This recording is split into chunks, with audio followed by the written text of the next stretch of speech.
Just waiting for people to settle down. Welcome back to the afternoon session of the Crude look at the whole conference of the Complexity program. This is the second day's program. And then this morning, we actually heard two very interesting talks on innovation. The first from Professor John Holland, and second from second about the Cambrian explosion and innovation from the ecological point of view. And I think we're going to have another very interesting talk to follow. And actually innovation is a correct theme to lead into this particular talk. That's by Professor Ying-Yi from the Nanyang Business School.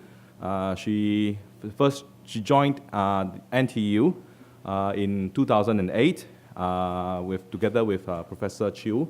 And they co-founded the Cultural Science Institute in the Nanyang Business School in 2010. Her area of research, her background is actually, for her training, she was actually a social psychologist. After she received her PhD, she worked in Hong Kong from 1994 to 2002. Is that right? Yes. That was a very interesting transition period because Hong Kong was returned as a colony of the British Empire back to China to be ruled as a special administrative region. And of course, there was a lot of social anxiety at that point in time, and especially with respect to identity. Whether a Hong Konger will cease being a Hong Konger and start becoming a Chinese citizen. And she did quite a lot of research in that area and published extensively. And after that, she moved over to the University of Illinois at Urbana-Champaign, and she pioneered a brand new field over there, collaborating with neuroscientists. So what she did was she looked at cultural issues and then start collecting neuroscience evidence for the cultural issue. And this is the kind of work that she's continued doing after coming back after joining NTU. So, a few of the issues that she looked at besides identity is also creativity. So when does an individual becomes creative? And it turns out that in order for a person to become creative, whether as a business leader or as an inventor or as a scientist, you need to be placed in, they need to be taken out of their comfort zone. They need to experience cultural tension, and then that kind of spurs the creative juices that then flows out. So, and recently she started working on more on how culture influences cognitive processes in individual human beings, in groups, as well as in a larger collection of groups, and also the other way around, how cognitive processes feed into culture. So, so without me trying to give the talk on her behalf, let me just introduce Professor Ying-Yi and let her tell you the story herself.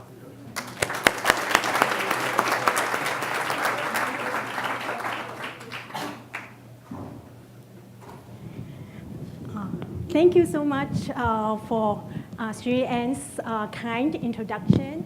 And then thank you, Yang, for inviting me here to talk. And so, I think today we all know that we live in a complex world. And then there are pictures that I took around the world. For example, here, Hong Kong, and here, guess where? Singapore. Actually, it's Jurong Point. Yeah. If you live around this area, it's quite complex. Yeah. When you go there and you see, bunch of people who come from a mixed ethnic racial background. And in this ever more complex world, there are a lot of things that we need to cope with. And so there are needs for us to coordinate and adjust and change to meet with these challenges. And in this talk, I want to use the research evidence from my lab pertaining to the complex nature of our social world to demonstrate that culture is dynamic, culture is adaptable, and then culture is emerging. Now, I attend the first complexity conference last year. More is different. And then there is one thing that stuck in my mind for a year, and it's an unforgettable video from last year. So I want to start with that. I want to share with that, and let's see.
Now, I want to use this video. I want to draw an analogy to culture. So all these metronomes are individuals, and then the cans are conduit for them to coordinate.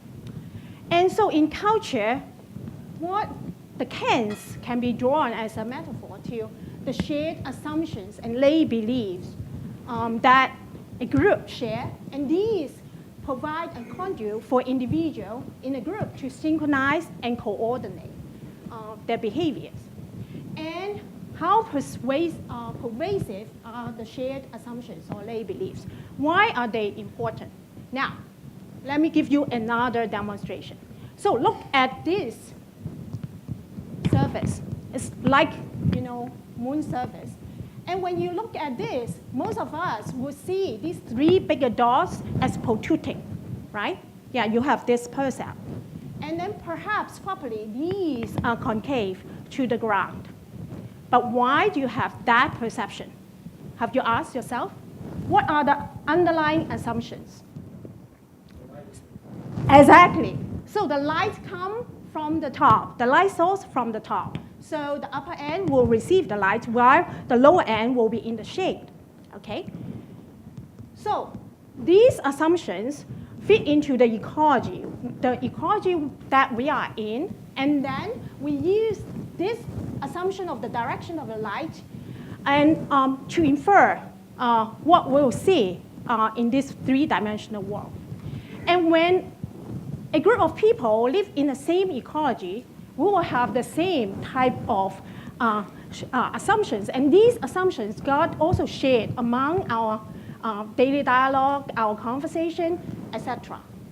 However, emergent, if you are from another planet or you are living in another ecological environment, if the light source actually comes from below, what will you see?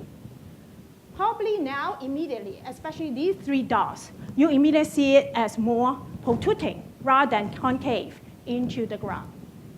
Now, I just want to use that as a leverage, as an example to introduce the first two postulates in a theory that we proposed some years ago. So this is called a dynamic constructivist approach to culture that we proposed in year 2000 in a paper that published in American Psychologist. And here we define culture as networks of shared meaning, such as lay beliefs, that are produced, distributed, and reproduced among a collection of interconnected individuals. And I know that there are many ways to define cultures, and this is one of the way, and also the way that we operationalize culture in our own research. So I want to put that up front. And also, people acquire theories about the world from their cultural groups, as what I said in communication. Actually, you also learn about these. And then these theories are tools that people use to interpret and understand specific domains of our social world. Now, in the talk follows, I want to draw your attention or make a case that the dynamic constructivist approach can be used to understand and study a wide range of phenomena from micro level, brain activation, to more macro level social issues, for example, intergroup relations. And also it has implications for social harmony. How so? I will use some cartoons. So at the very beginning of this talk, I'll talk about some brain research, and then followed by some interviews, okay? And then after that, I will talk about some experiments, and these experiments involve self-report or choices people display, and also some skin conductance evidence. And then at the end, we will go into the dry light zone.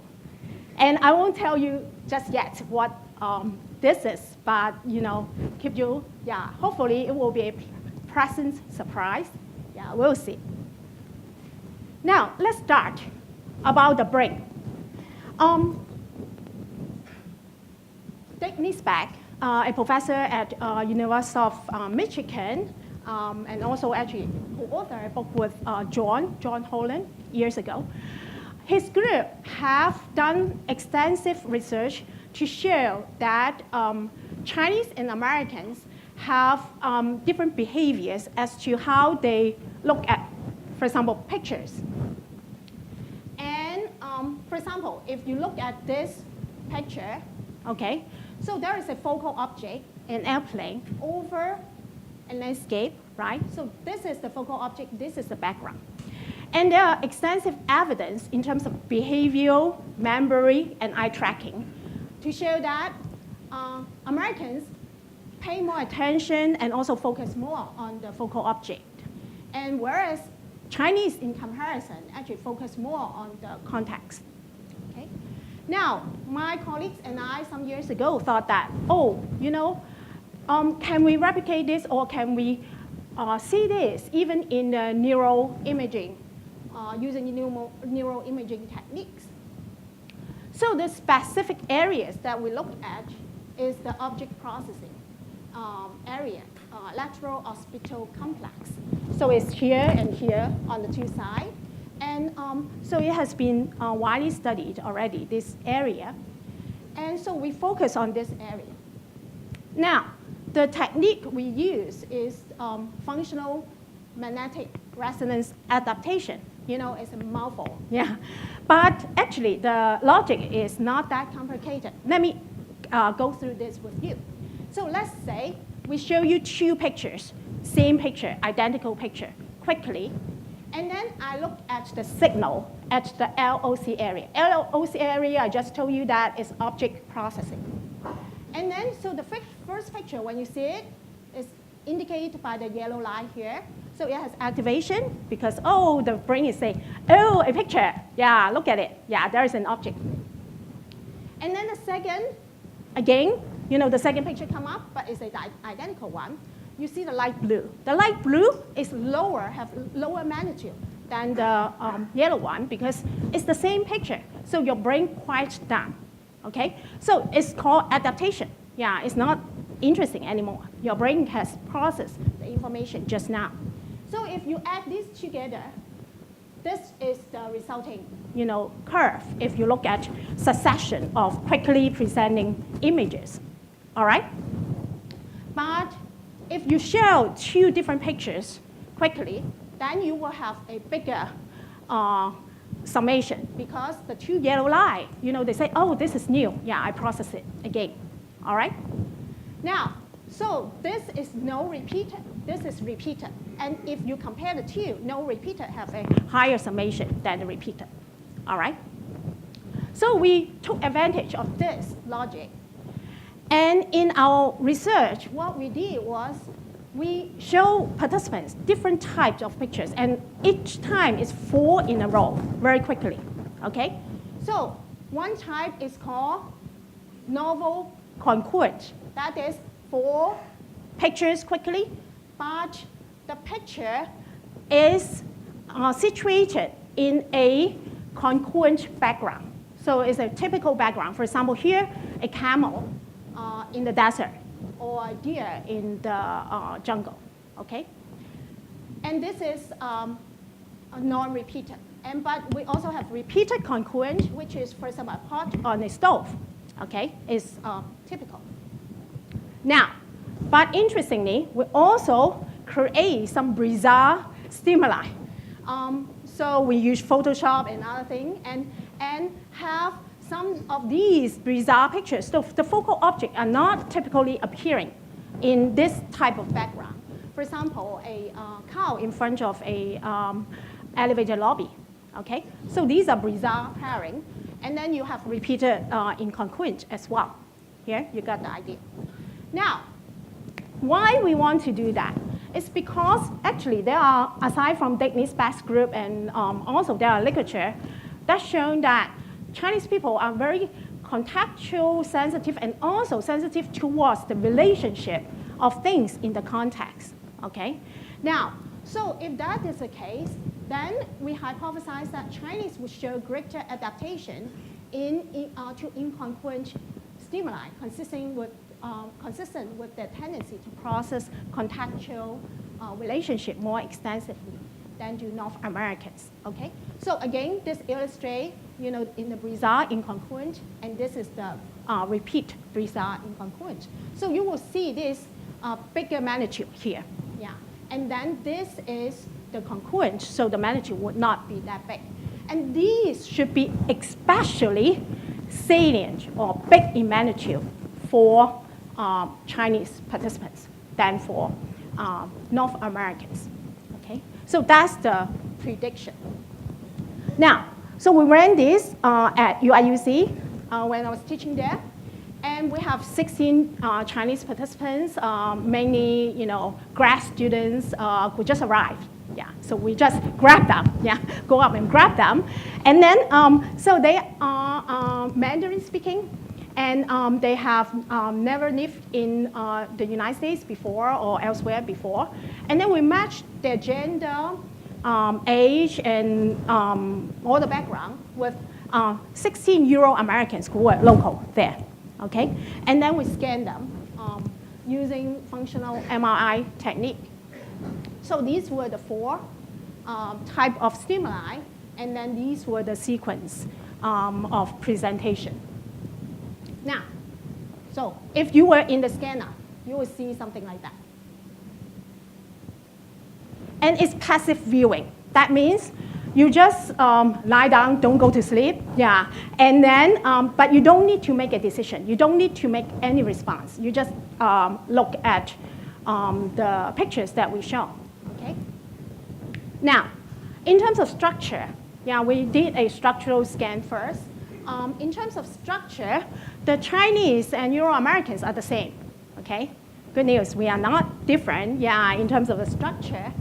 So again, also we can identify the LOC area quite clearly, left and right, okay? So we make use of this and then look at their activation as a function of the different type of cortex, the pictures that we show. And here, this is for the Chinese participants, American participants, the same here. And this is the left LOC area, and this is the right LOC area. And what you see is that as we have predicted, so this is already the repeated, no repeated minus the repeated, okay? The magnitude here, as what we have predicted, the Chinese really keep firing, yeah, in the LOC area when they saw this incongruent bizarre pairing, all right? And this was true in the left LOC area for Chinese, and it's significantly different from the congruent one. And Americans, yeah, as what we have predicted, they didn't have that response, yeah. And then on the right-hand side, we also saw that, and Americans didn't have that. If anything, it's a little bit reversed, but it's marginally significant, okay. Oh, actually, it's not significant. Now, what's the summary of this? These results indicate that Chinese participants, Chinese subjects, are more sensitive to contextual incongruence than were Americans, and that they react to incompatible object background pairings by focusing greater attention on the focal object. So what? Yeah. So I think, this is a good exercise for me to understand neuroscience, because at that time I was really learning and designing and very much into it. I said, oh, so cool, yeah. But after all, it's a pretty little study. So what? What's the implications for this? First, as I said, good news. There are no cultural difference in terms of the regions. Yeah. So not a constitutional difference. But the neurological difference reflect different strategy, different processing foci. And now the question, a more interesting question, is could this be changed? Okay? And this brings me to the one of the important postulates in our model, which is, in this model, we contend that after extensive exposure to multiple cultures, individuals can acquire multiple layer theory systems and can dynamically switch between cultural frames. Okay? So actually, when we proposed this, we thought, oh, that's cool. But then what it follows from year 2000 is that there are a whole host of new ways to study culture. So previously, it was cross-cultural research. Basically, you sample from one cultural background or people from one cultural background or nationality, and then sample from another and then compare them. But after this proposal, actually now we can manipulate. We can randomly put people into different cultural frames and look at the consequence. So this would afford more causal inference in our own research. Now, how does that, what does that mean? What's the experiential feelings about that? So I think this painting really illustrates that very nicely. So this is from Frida Kahlo's, and it's entitled Self-Portrait on the Borderline Between Mexico and the United States. And then it was painted in 1932. And so some of you might be familiar with Frida Kahlo's work, and so you can see her face here. And so you can see, actually, on one hand, she was holding a Mexican flag. She is a Mexican artist, very famous Mexican painter. And then on the other hand is what? A cigarette, okay? Very interesting. And also the background is half covered by an illustration of a lot of industry, If you look at the original, actually you can see F-O-R-D there, Ford, yeah.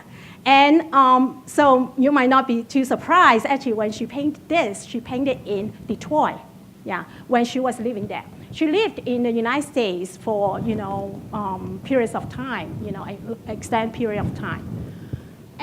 But on the other hand, on the other side, this is more Mexican indigenous culture. Yeah. So you see the Mexican pyramids, fertility figures, artifacts here, and then some plants, vegetation, cactus.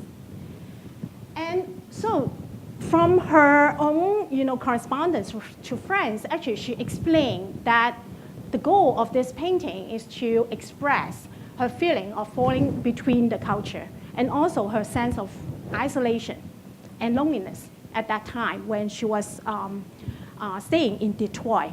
Yeah. And we will come back to this point, but nonetheless, you see this type of consciousness or awareness of the two cultures within an individual. Now, so this is another demonstration. The phenomenology of cultural frame switching. And it's from our own interviews. So we interviewed Chinese Americans who lived in the United States. And for example, in this interview is from a students who grew up in Taiwan, come to the United States and study there for some years. And he said that, well, since I lived in both places, Taiwan and the United States, and like every year I go back to Taiwan and to visit, I find myself changing within the two cultures. It's like I go back to Taiwan, they sometimes got scared of me because I'm too open and stuff. So I try to be more and more like fit into their definition. But when I come back, I sometimes feel myself a little bit overwhelmed, like, oh, everybody's so open, but then after like a month, I get used to it. And then I go back to Taiwan again, and then they're not used to me again. So it's like a cycle, kind of. So you see him trying to adjust, every time when he go back and forth, back and forth. So all these are very nice things, but how to do an experiment? So we were fascinated by the phenomena and fascinated by all the manifestation of that. But how to do an experiment and how to study it? So we developed a way we call cultural priming. Let me illustrate what do I meant by cultural priming. So let's say Chinese American biculturals. These individuals have been extensively exposed to both Chinese culture and American culture. And we think that, according to our theory, because you can learn new culture, you can acquire culture, and all these acquired knowledge system will be tools for you to see the world. And so here I use a metaphor. This person, bicultural individuals, should have both the Chinese cultural system and the American cultural system in the brain. But this is just a metaphor. So I don't mean that Americans reside here in the prefrontal lobe and then the Chinese reside in the occipital lobe. No, it's just two systems in the same person's mind. And then, so the cultural priming method is through external stimuli. So here one way is use cultural icons. For example, the Great Wall here.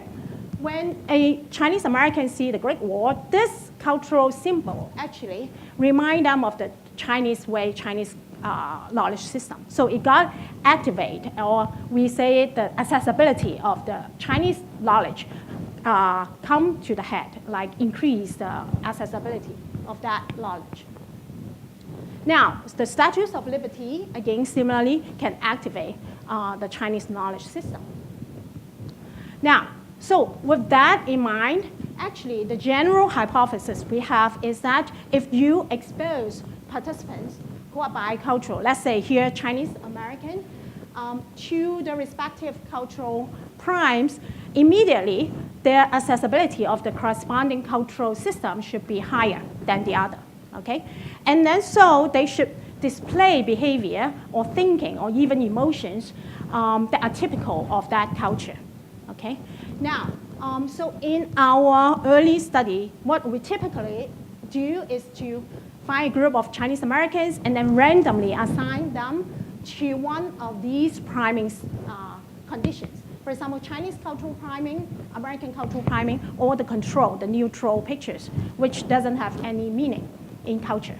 Okay? And then they will be shown these icons, and then afterwards we measure their responses.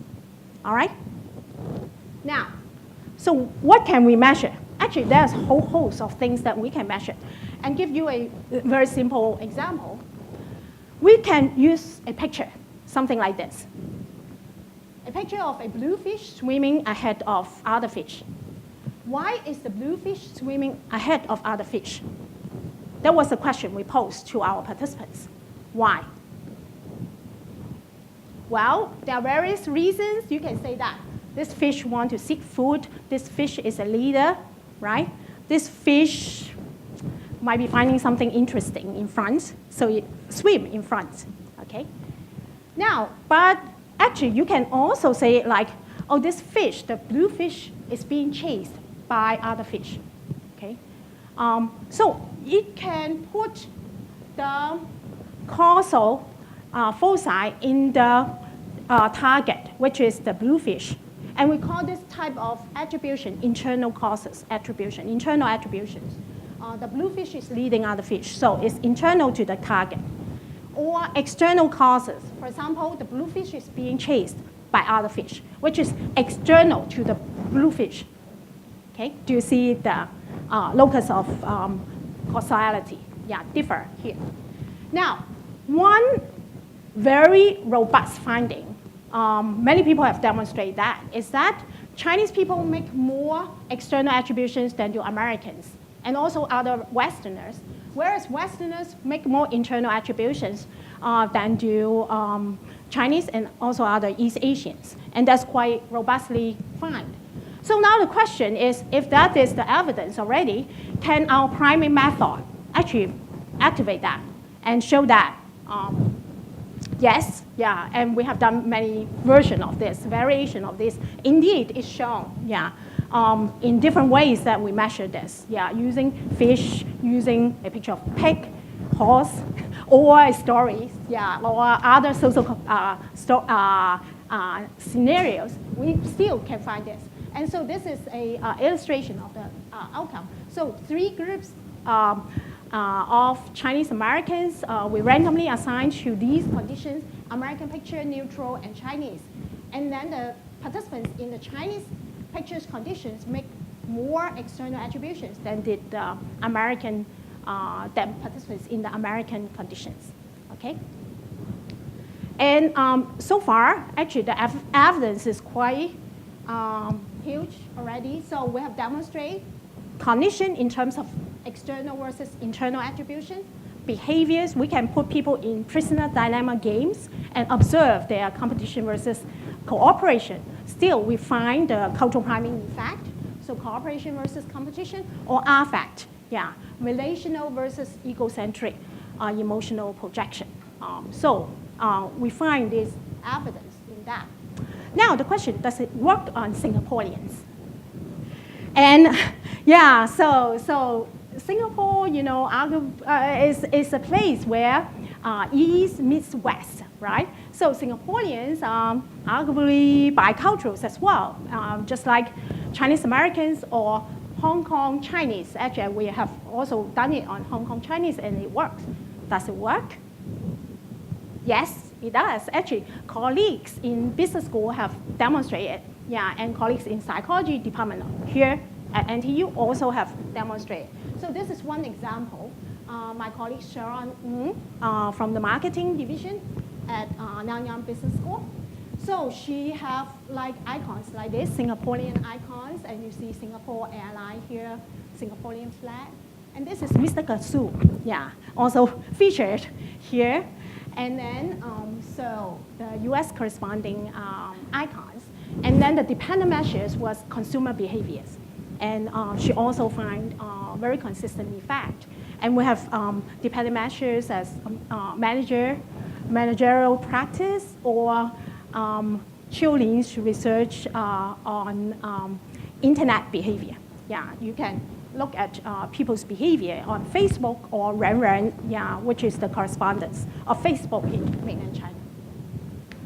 Now, how does this relate to brain research? If we tie it back to brain, does the brain change, or can the brain adapt to priming? Okay, let me show you something. Now, Eastern and Western culture, yeah, there are many theories, and one well-cited is Hazel Marcus and Shinobu Kitayama's theory about different self-construct. So in their theory, they said, you know, typically in Western cultures, individuals are more independent. Yeah. So the self and the close others might be disjoined or somewhat disconnected. Whereas the Easterners, East Asians, cultures are more interdependent. So the self might overlap with close others. And under these different conditions, when you evaluate the self, in the Western concept, the independent self-construct concept, you evaluate self in more general terms. For example, I'm talkative, okay? Now, in Eastern because yourself also include particular others, then you evaluate yourself more contextually. Yeah. So you will think, okay, I'm talkative with my close friends. So it's very specific to a certain relationship. Okay? So the two types of self-control might give rise to different relevancy of the self. Now, so this was conducted by Chiu, a professor at Northwestern University. So she used this, based on this theory, she did some functional MRI study. So she recruited participants from Japan, Japanese from Japan, and then Caucasians from America. Yeah, I think it's from mainly around her school, so from the state of Illinois. And so there were different tasks for the participants to do. So when they were lying down, they were like reflector screen, but they need to make decisions according to different tasks. There are baseline font, so is the word below, is it italic or not? Okay, the participants press the button, yes or no. Okay, so this serves as the comparison control. Now contextual, watashi no haha ni hanashita bai. So this is like the translation when talking to my mother. Okay, so Japanese and then the English. And so they were asked the same question, but they need to respond. And this is more contextual response because it's like what I said, is specific to a relationship, okay? And now, general, 一般的 kini is in general. Yeah, in general, how you describe yourself. Now, so this is more relevant for an interdependent self or a more characteristic self, right? And this is more relevant for a more individualistic,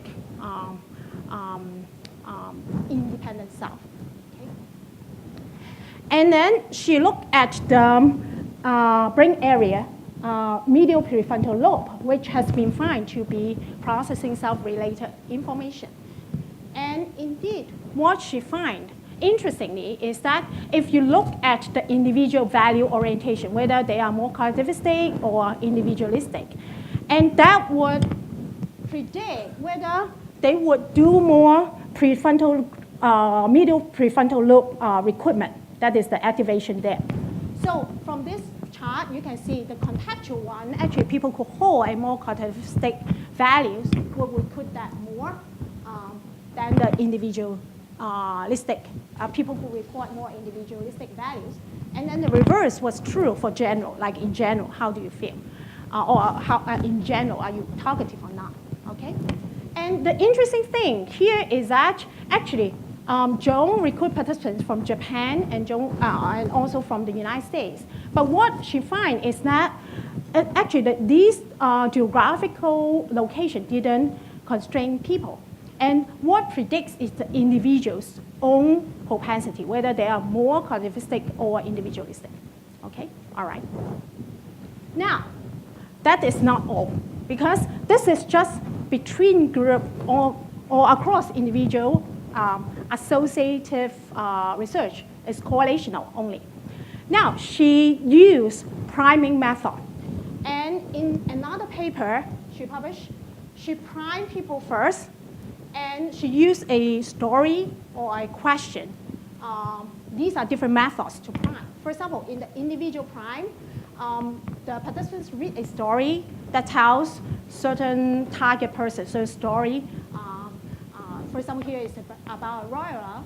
It's chosen based on his merit, versus he was chosen based on his family relations.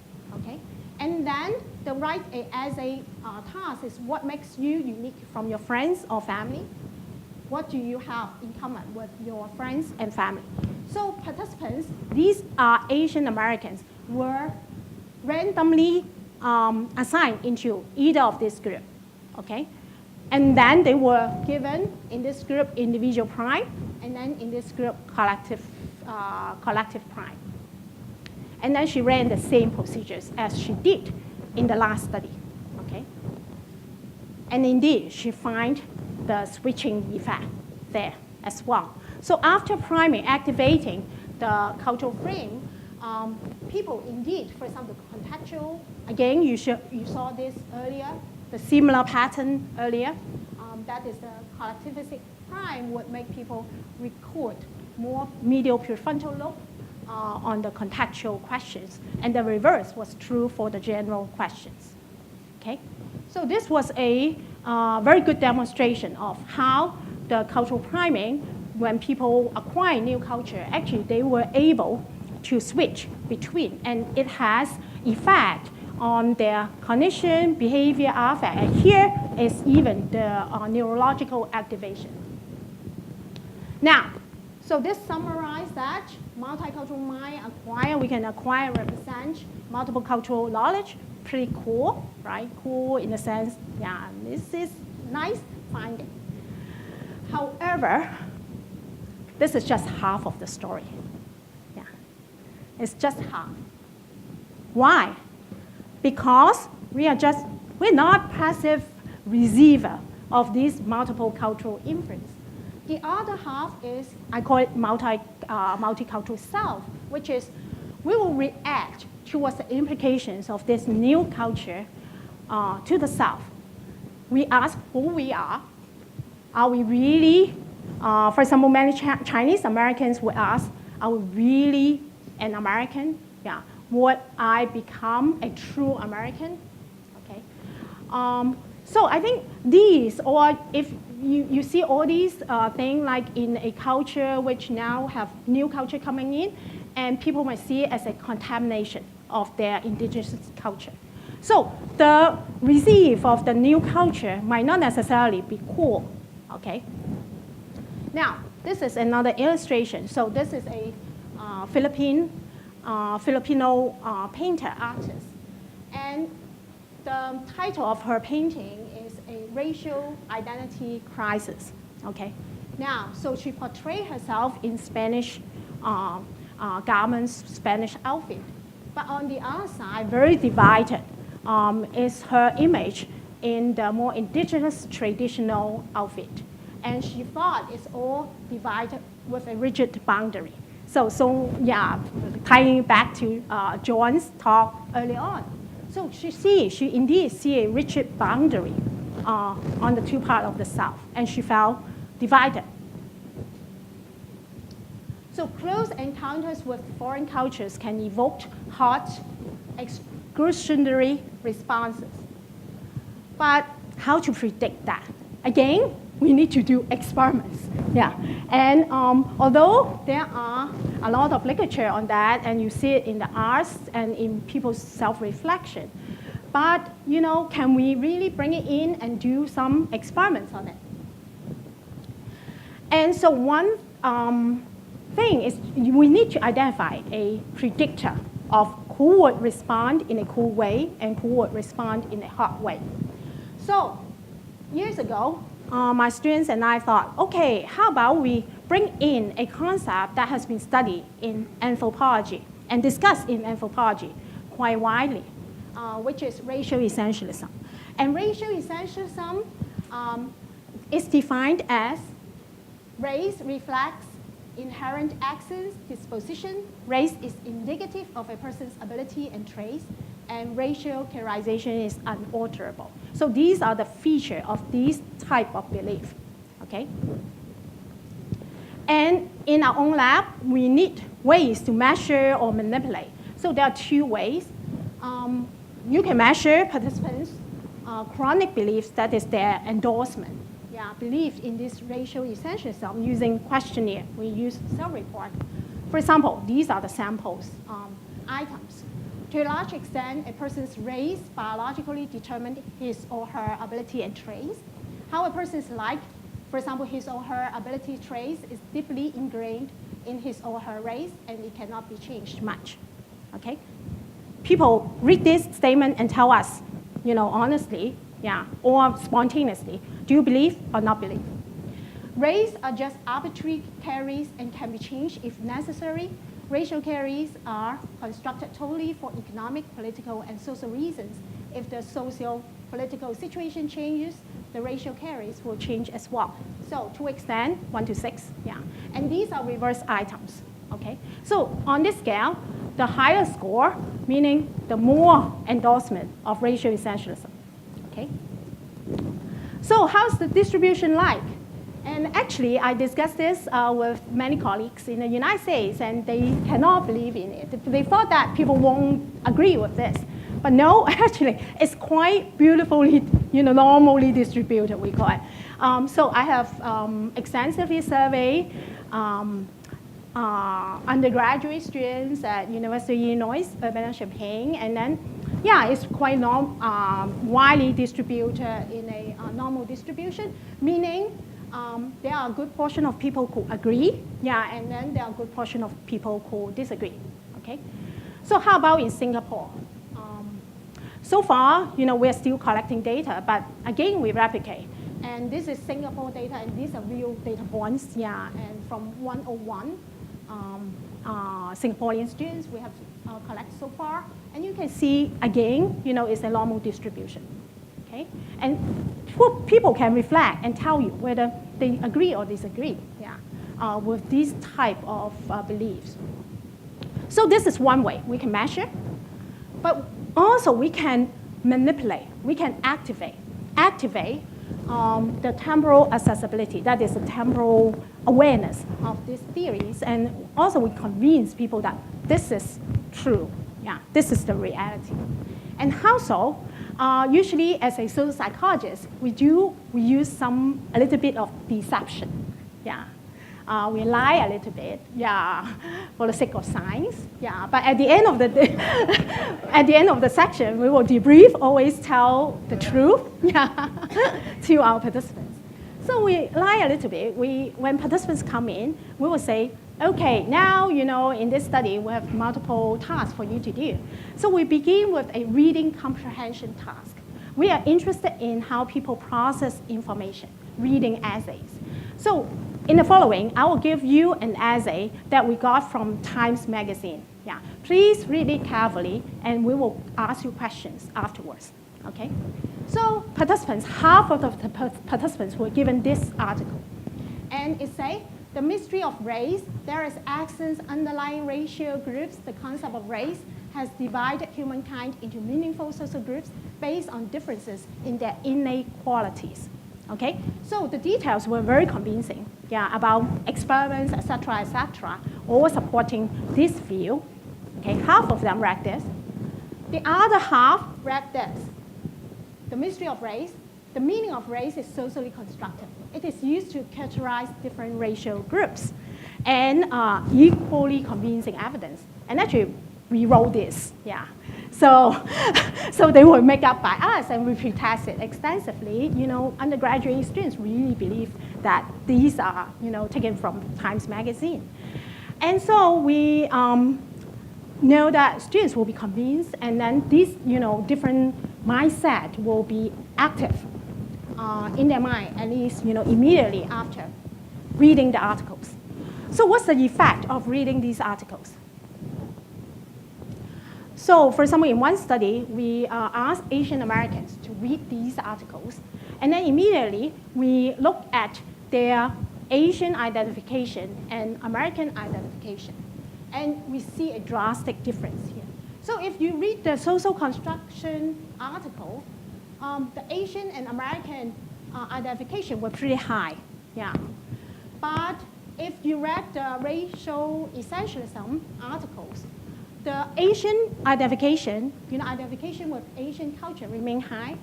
However, the American identification with American culture dampened, okay? And why? Yeah, it's logical, because if you think that race really rigidly characterizes a person and you cannot change that, what's the use of identifying with American culture, as American culture is a very, predominantly white, culture, and certainly not Asian culture, okay? So for these individuals, there's not much use to identify with American culture. Now, another task. You might say, okay, those are self-report. How about indirect tasks? Again, reading this article, and immediately we give participants this task. In the following list, among the 3 things listed together, please indicate which 2 of the 3 most closely related by circling each of those 2 words. So they were giving 3 things. 3 can be names, can be objects, and then they were circling 2 that are closely related. So they have like a whole list of things, and among these are our target. So for example, the first one, Jimmy Carter, Martin Luther King Jr., Barack Obama. Which 2 would you circle?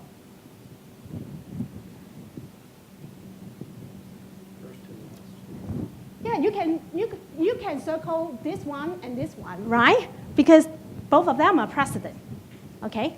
Or you can circle this and this because both of them are African Americans, all right? Yeah, you got the point. Or this, Michael Jordan, Denzel Washington, Bruce Willis. Yeah. Again, you can circle Michael Jordan with Denzel Washington because both of them are African Americans, or Denzel Washington with Bruce Willis because both of them are famous actors. Okay? Now, so we look at, after reading this article, whether people are more aware of race and use race as characterization, basis of characterization. And indeed, that's what we find. Reading the racial essentialist article result in a higher likelihood of using race or picking out these objects using race.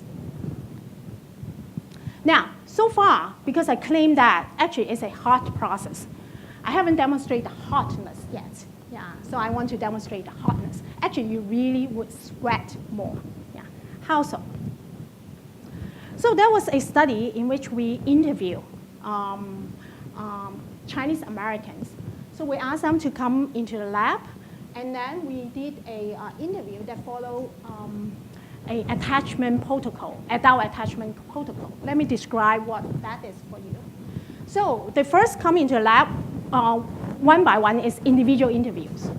And they will be asked some warm-up questions, yeah, not related to race or culture at all. And then afterwards, in phase 2, which is our target phase, we ask them to talk about their experiences with Chinese and American culture. And according to the protocol, we ask them to generate 5 words, and then use each of these words to relate to their personal experience with Chinese and American culture. Okay? And our hypothesis is that this would be really eliciting the hot process, because the hot exclusionary process is hard for you to switch between the 2 cultures, and especially for people who hold the racial essentialist belief. Okay? And then the end is final rest period. Now, while we interview them, actually we hooked them up with skin conductance measure. So they were wired in terms of we know how much they have sweat in comparison to their baseline when they first enter into the lab. And guess what? Indeed, so the question is, did participants' racial essentialism predict the increase in skin conductance, which is sweating? In the warm-up, no, because it's not related to their cultural experience. However, quite dramatically, in the second phase, when they will enter into talking about their cultural experience switching between, then the racial essentialism belief predict in a way that the more you believe in racial essentialism, you have higher increase in skin conductance, meaning you sweat more, more effortful, stressful for you. And then at the end, final phrase, rest, again, this disappear. Okay? So it's very specific about their own experiences and how they physiologically responding to it. And this pattern holds even when we control for their language proficiency, length of stay in the United States, and also the type of experience they recall, whether it's positive or negative. Okay? So the whole pattern stays. Now, an essentialist race theory sets up a framework within which the Chinese and American cultures are seen as discrete and non-overlapping Therefore, it is more stressful for them to pass between these cultural frames. And so far, in the past few years, my student and I have conducted a series of studies. And now the evidence is quite strong that racial essentialism, just by believing in it, or we activate it, would have a higher race-based characterization and cognition. So you're more sensitive, ready to characterize based on race. The identity and identification, you will have more ethnic identification and contrast from the mainstream culture. This is about Chinese Americans, or the mainstream if you are a minority in a country. And then cultural frame switching, having more emotional and cognitive difficulty in switching between cultural frames. So I just showed you about the emotional part. And then the cognitive part as well. We have a reaction time paradigm that shows that it takes them longer in terms of reaction time to switch. Now, the latest one, a paper that we just published in Psychological Science, also demonstrates that if you hold this belief, actually you are less creative. And we have evidence on that. And mainly because of the rigidity in characterization. And creativity, many research have shown that in order to be creative, actually you need to take concepts from one carry and concepts from another carry and to synthesize them, okay? And if you think the boundary is rigid and you have rigid characterization, it's harder for you to combine different concepts, and become creative. And we demonstrate that the whole process involved. Okay? And so to summarize, actually there are two parts. There is a more acquisition part, but this acquisition part, people are not passive. They also react towards it because we are reflexive. We constantly think about what's the meaning of that for me and for my culture. Okay? And then certain belief that your whole will affect the path that you go down.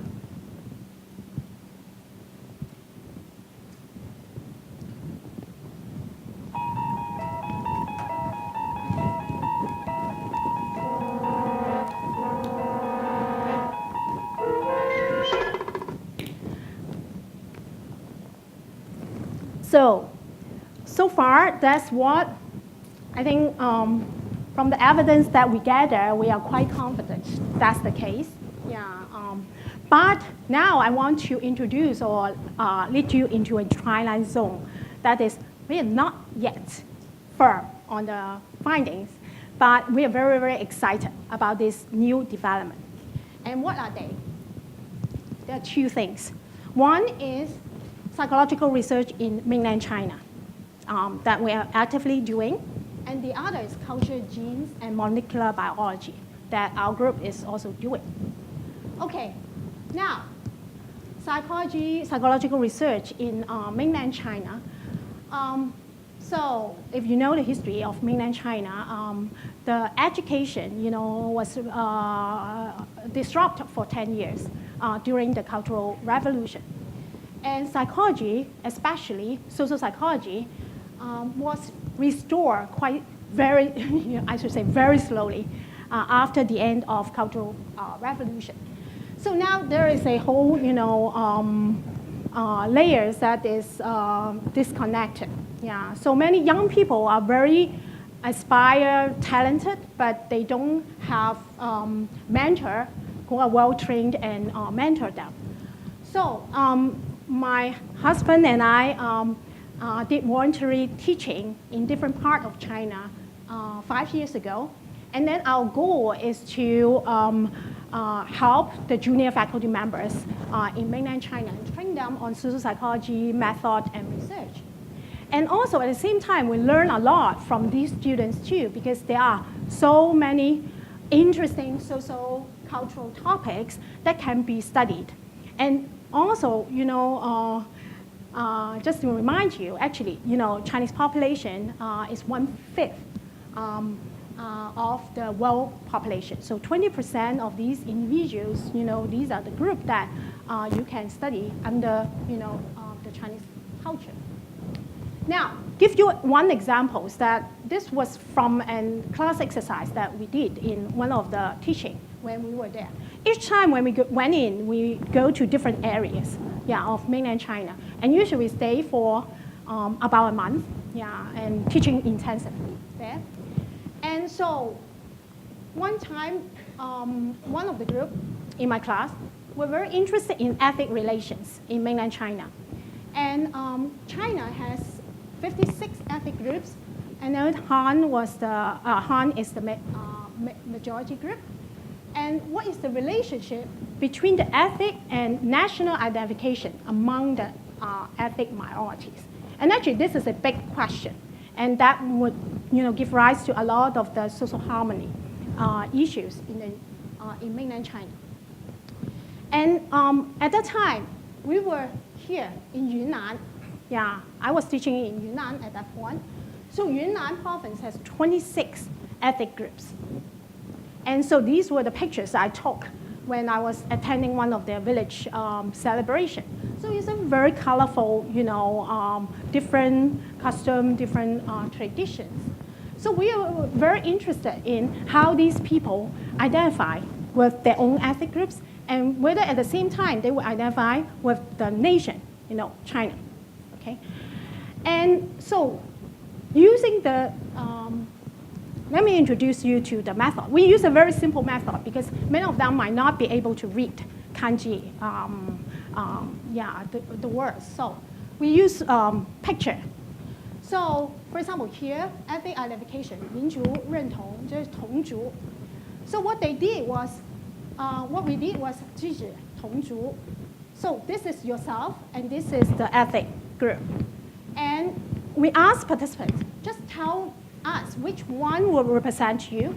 So if you, yourself and your ethnic groups is separate, so you would pick this one. But if you think that you are slightly close, very, quite close, very close, and or you yourself are embedded in the ethnic group, then you would pick that. So each participant pick only one picture.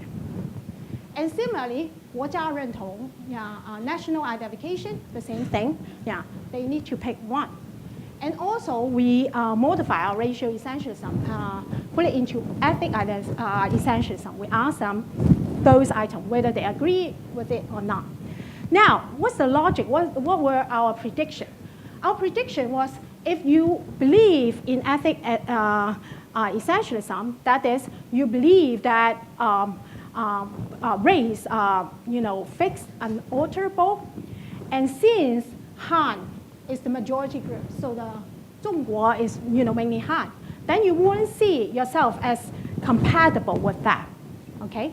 So what it says is that you will see these two types of identification as antagonistic to each other.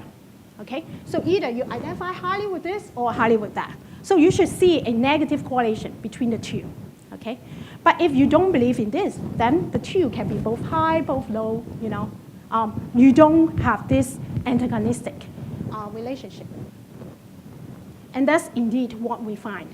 So red indicate high essentialism, and this is national identification on the vertical axis.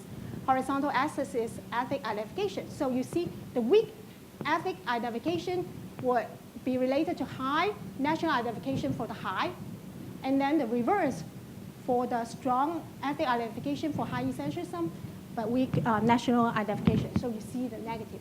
And this is not selective. This slope is selective.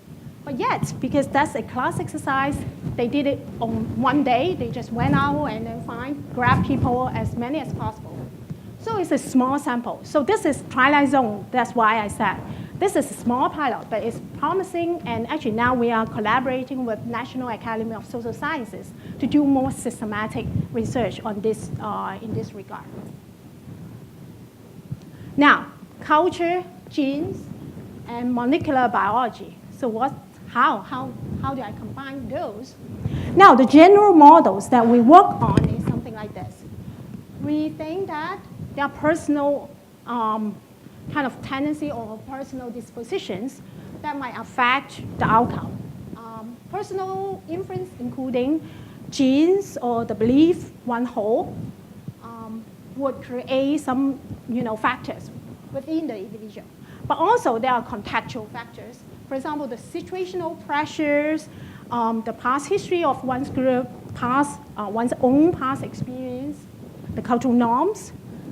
And all these would be relayed or mediated through a processing system, which is, we think that might be characterized by sensitivity and reactivity to situation. And all these could have implication or could lead to different intergroup relations. So more specifically, what we want to look at, what we look at is one genetic markers, which has been quite widely studied, serotonin transporter genes polymorphism. And in this polymorphism, actually, this is related to serotonin genes, and these are synapses, in our brain. So serotonin is a neurotransmitter, and then so it would be passed from one to another if there are a signal that goes through the neurons. But after it passes, actually, it has a mechanism that it should be reabsorbed up here. Otherwise, it would be flattened. Okay, and then in each individual, we have two alleles, and the two alleles have variants. Either they are short or long. So that gives rise to three different types: short, short, short, long, long, long. And the short has been identified and studied, and that's associated with less efficiency in serotonin reuptake.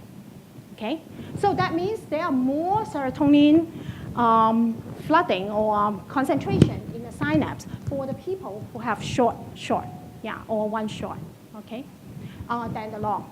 Okay, so based on this, these were research from other labs. People have done some neuroimaging or behavioral studies on these genes. So the short allele is associated with greater amygdala reactivity. Amygdala is responsible for many of our emotional responses. Reactivity to threatening stimuli, fear conditioning, neuroticism, or depressive disorder symptom. Okay, so it has been widely studied. Now, our model is something like this. So we think that the short allele might respond to some internal conditions. For example, the lay beliefs that I have been showing you, and also external threat. It could be physical threat or social threat. Okay, and the Chiu would give rise to greater sensitivity and reactivity among the short than among the long allele carriers. And that would have a whole host of outcomes. For example, prejudice, anger favoritism, or loneliness in a new culture. Okay? Now, do I have evidence? We are getting more and more evidence along this. So this is a study conducted by Bobby. Bobby here, my postdoc, and his former advisor, John Chiu, whose work I have shown as well.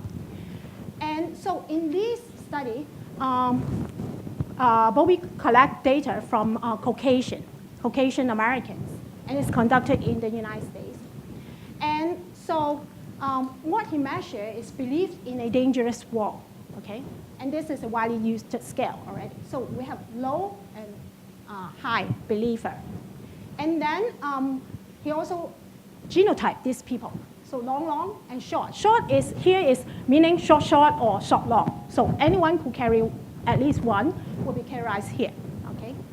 And what you find, actually, for groups that are usually seen as threatening, for example, Arabs or schizophrenic patients, these threatening group, and if you also hold a high belief in dangerous world, and then your short allele, actually your response is more extreme. You're more sensitive. That means if you have this belief, actually you show the highest amount of bias in both cases, in both groups. I mean for both groups, towards both groups. Okay. Now, these are association. How about in experiment? So we also run another study that he create groups. So he just randomly put people in groups and then let them play games. behavioral games with each other. And then there were a group that consistently cheat the participants, not giving fair share to you, okay? How will you respond to this group? So at the end, the participants were asked to allocate resources to a member of their own in-group or a member of that group that threatened you or are not fair to you. And so these were the results. The short, you can see, actually, again, this slope was significant. They were interacting with their beliefs, and 0 means fair allocation. The higher means you give more to your in-group at the expense of this out-group, okay? So again, you are more, you show more in-group favoritism. Huh? This one? Why would you have predicted that people with low belief and short would actually not have very low in-group, as opposed to having no being the same as the other one? No. That's a great question, because the model was about sensitivity and reactivity. So if they were in a conditions, for example, they don't believe in the world is dangerous. Yeah, they wouldn't believe in. They wouldn't be unfair to this outgroup. So here, what as allele did was it exaggerate the impact of both the internal and the external conditions. Yeah. So if you are short allele and then you hold a not so favorable belief, or and also here actually at the same time you are in a threatening situation, your responses would be the most negative. But if you don't hold this belief, you could be not showing that, or even reverse if you are in a good condition. Yeah. But that's a great point. Yeah. So, but the point is that it would be sensitive. They would be more extreme in their responses. Does it help? No? No? Yeah. Yeah. Well, we can discuss that more. Or you want to ask it? Okay. But the point, I think, is helpful to clarify that. The point is that our proposal is that not saying that we have identified certain genes that are deterministic. That's no. Yeah. We don't believe in that. But I think, more importantly, we identify something that would put someone in a more vulnerable situation if they have other vulnerable factors or circumstances. For example, the lay beliefs, or if they are under threat, okay, and on. Now, this is just fresh from oven. So we also collect data here in Singapore with our own undergraduate students.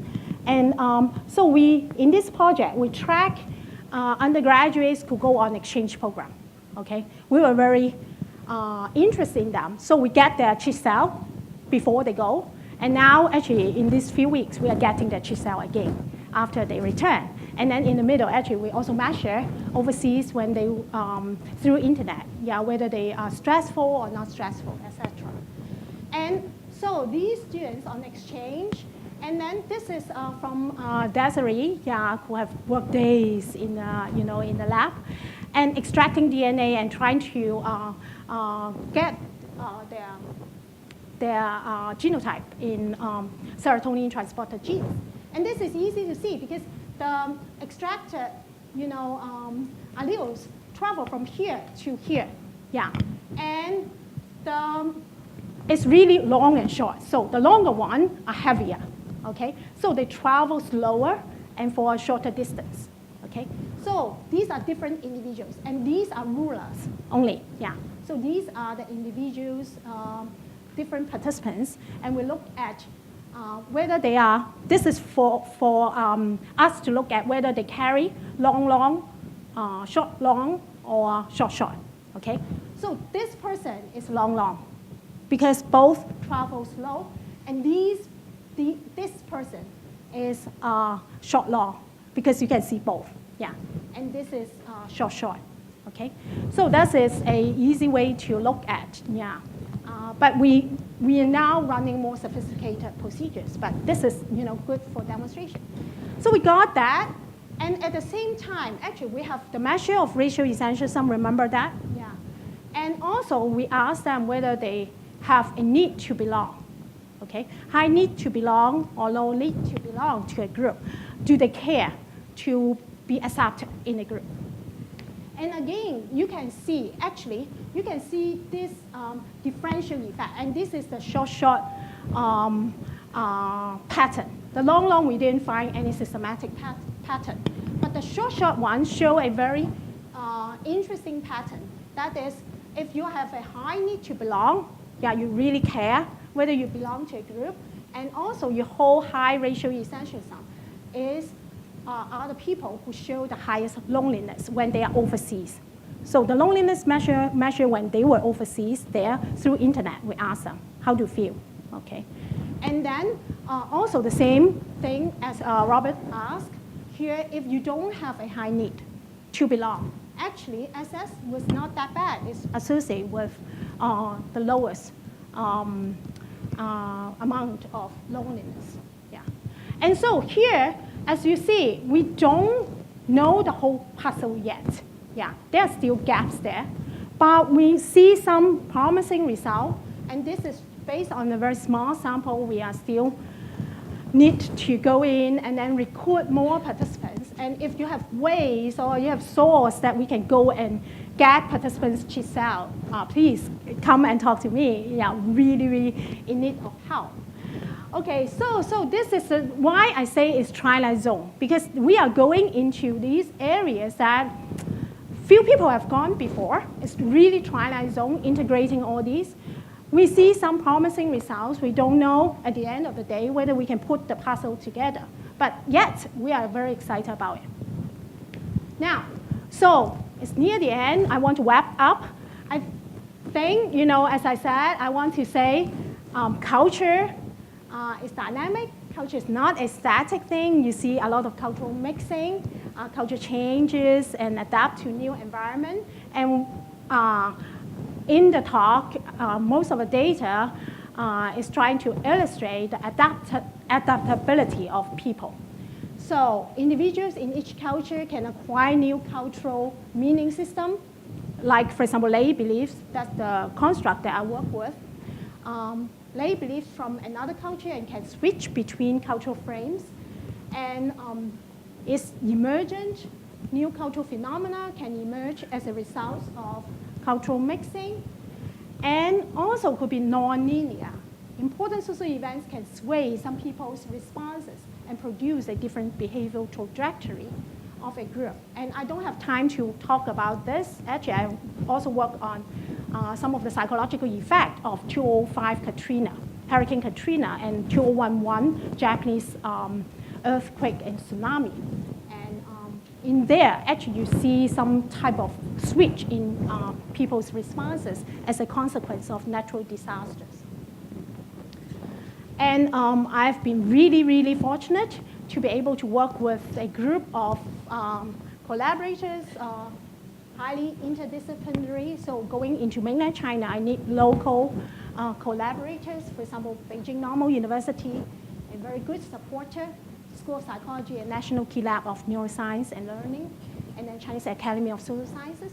And then local researchers, Michael Mini, who is a well-known molecular biologist specializing in genes, and Xiaolin Song, a professor in business school again, doing behavioral genetics related to business settings. And then my colleagues, George here, and then postdoc Bobby, and a bunch of very talented graduate students and research assistants. And very importantly, I have to acknowledge my funding agent, MOE, giving me tier 1, tier 2 grants. And if I may, to end my talk, I want to end with this, the science, the map of science, a very beautiful map. And actually, when I saw it, I went back and Googled it and then read the article, And if you look closely enough, you can see each of these disciplines. And this is my training, social and personality psychology. So I try to get from there to here, which is the brain research, and to genetics, and tie it back to social and personality psychology. And well, have been trying, yeah, still taking baby steps, still learning on the way, but hopefully, I can just, try to integrate all these areas. Thank you for your attention. Yeah, thank you so much.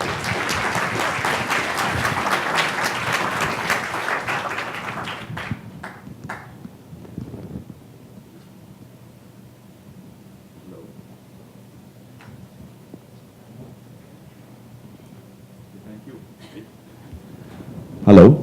Thank you, Prof. Hong, for the very interesting talk. We now have some time for a few questions before, yes.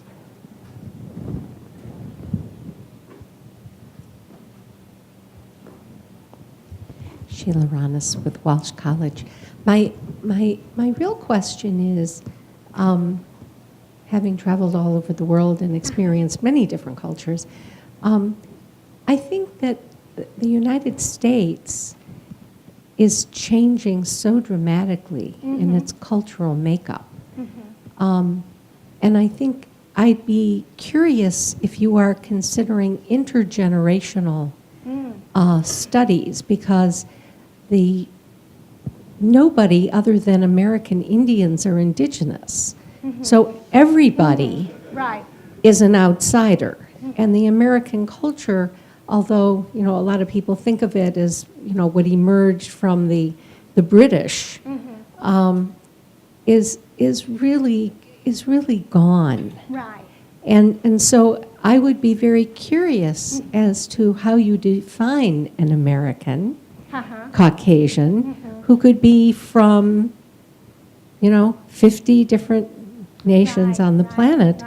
And what I think begins to change is with the second, third, fourth, fifth, sixth generations, when it is very, very difficult to distinguish who's who. Yeah. A very, very good point, yeah. So how to define an American? Well, that's already a big subject matter by itself, yeah. And there are different theories about that. And in our own research, actually, we don't define, an American for our participants. Yeah, it's their own subjective experience. Yeah, how they define it and how that guide their own responses. And so in social psychological research, actually, there were studies that look at this very concept of American using IAT, we call it implicit association test, and look at how people associate it in an unconscious way. Yeah, so it's more like the collective unconscious of what an image of an American is like. And from that research findings, actually, still, many of the participants show an association, strong association of white American men, yeah, as the image, prototypical image of an American. But your point about change, I think, again, is an adaptive system with the demographic changes. Yeah, that will change as well. And then from... White is no longer a majority. Exactly, yeah, exactly. Yeah, exactly. So actually there are...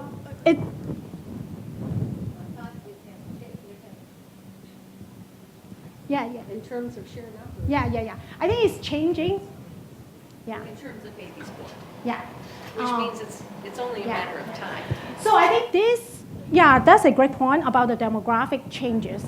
But tie back to the subjective experience and also the subjective beliefs, we have data that show if you grow up, if you live in an environment which is more diverse, and also people engage more on the discussion of interracial issues, then you're less likely to hold a racial essentialism theory. But if you are in an environment which is more homogeneous in terms of race, and there's little discussion on that, then you are less likely. Actually, no. I should take it back. So it should be if you are in a more diverse environment, more discussion on interracial issues, you are less likely to hold a racial essentialism belief. But if the conditions is the reverse, actually you are less likely. So, yeah. So that is, I mean, even holding the belief as a lay person is affected by the very environment that they are in, and also the social discourse that they are in.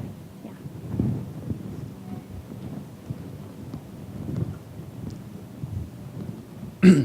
Greg Fisher. In an earlier slide, you had a title of evidence, and you had the prisoner's dilemma games. Yes. I'd be really interested to know a little bit more about that. Yeah. Let me see. Yeah, I have many extra slides. So this is the prisoner's dilemma game. So it's published in Science some years ago. So we run a typical prisoner's dilemma game paradigm. So we told the participants, you and your partner, if both of you cooperate, you will get 3 points, your partner gets 3 points, and then, but if you defect and your partner cooperate, then you get 4 points, more than your individual, when you cooperate. But then your partner, will lose, will suck, 0. And so the reverse here, and then, but if both of you defect, then both of you get 1 point only. So that's a typical prisoner's dilemma game. But we spin on it. How to do it is we run this in Hong Kong with Hong Kong Chinese college students. And our argument is that they are biculturals because of their background.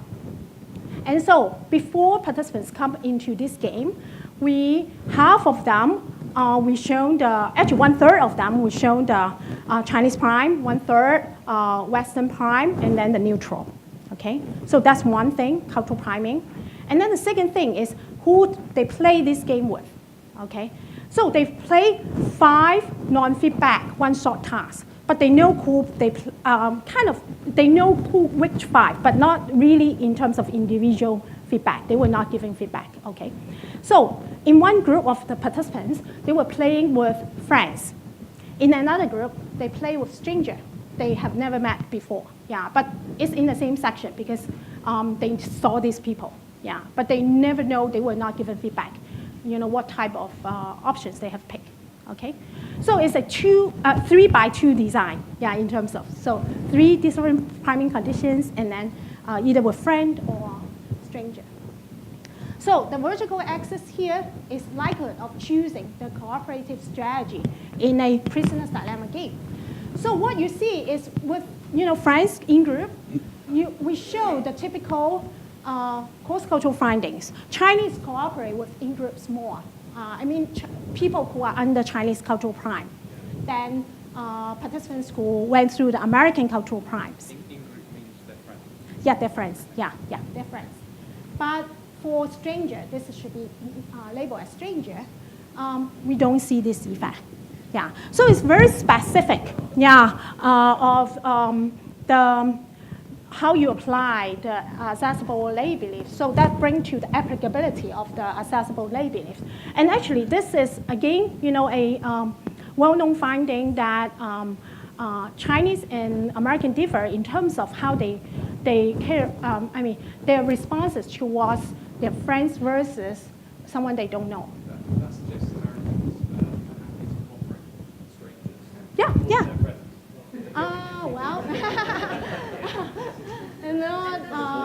Significantly different, but I think for one thing, they don't have a strong boundary. Yeah, between that, they don't necessarily favor.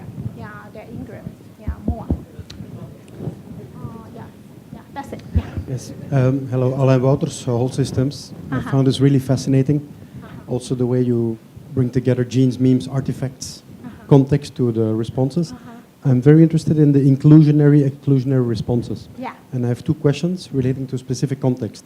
Okay. In South Africa, through scenario exercises, people have identified inclusion-exclusion to be a major uncertainty for the future of the country.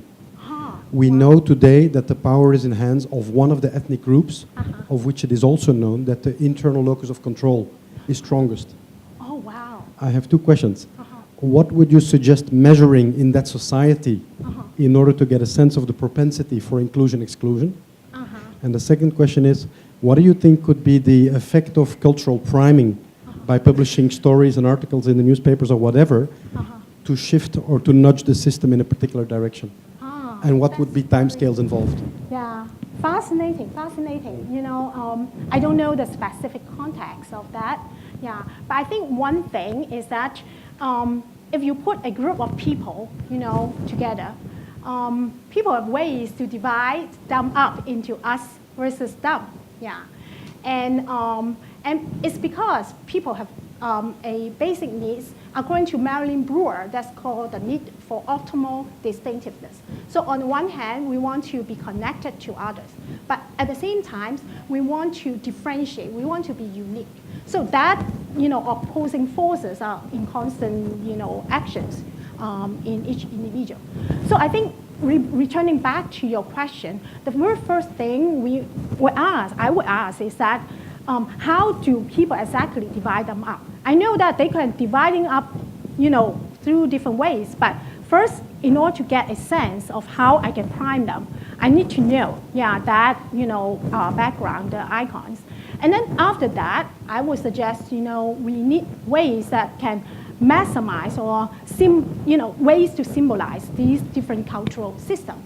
And then use that to work on people who already know the two. Yeah. But sometimes it's hard if there are emotional tensions in the group already. Just like what I show, if there are things that, you know, the emotional responses that might block the way, they might know the symbols of another culture, but they intentionally contrast away from it.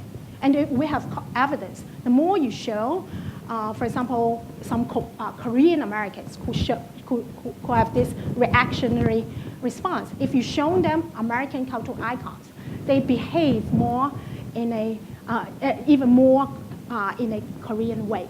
Yeah. So that could, you know, go back to the opposite direction. Yeah. So I think it's, yeah, it's very important to know the nuances, yeah, in the culture, and then try to use the symbol, but also use it in a way that is safe. So this interestingly tied to a research that we are conducting. We call it cultural attachment. So I briefly mentioned about that. So we borrowed John Bowlby's theory of attachment. Yeah. So the idea is that when we grow up, we attach to our caretakers. Okay. So culture, in a way, could be some kind of symbolic safe base, safe haven for us. And then we develop emotional attachment to it. So oftentimes when, especially people who travel abroad, yeah, when they feel stressful, they want to eat the cuisine of their native culture, or watch movies, or listen to their own cultural heritage music. Yeah. So that's the way for them to get back to the emotional attachment. So I think, you know, in that case, you can also look at the emotional attachment, you know, basis. And then, because that would add more on the emotional side, yeah, rather than the core, like cognitive knowledge, yeah.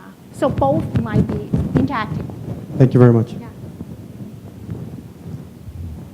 Okay, it's already 3, so I think if there's a burning question, we should have the question asked outside during the coffee break. Thank you. But before we end this session, let me just present a Yeah. token of appreciation to Thank Professor you. Hong.